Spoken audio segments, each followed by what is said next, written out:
ગુજરી ગયો એટલે પછી એલા 3 મિત્રો આવ્યા ભાભીને આશ્વાસન દેવા. એટલે ભાભી મીડા માથે વડે રડવા માંડ્યા કે ભાભી રડે કેમ નહીં કે તમારા ભાઈને ભજીયા બહુ ભાવતા. હવે ભજીયા કોણ ખાય છે? એક દોસ્તાર કે હું ખાઈશ ભજીયા, તમે શું કામ ચિંતા કરો છો? ભજીયા હું ખાઈશ, ચિંતા કરો માં, ભજીયા હું ખાઈશ, તમે બનાવજો, પ્રેમથી ખાઈશ.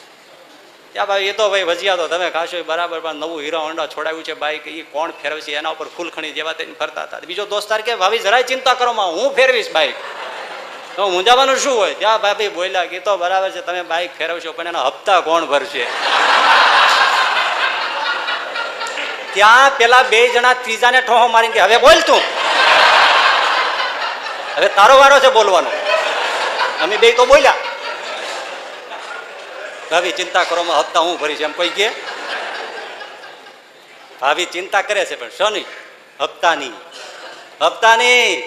હા એ ઘરમાં ડખો થાય બહુ જાજુ ના કહેવાય, પણ કોઈ પાછળ વાળા કોઈ પોતાની ચિંતા કરે છે, જાનારની કોઈ કરતું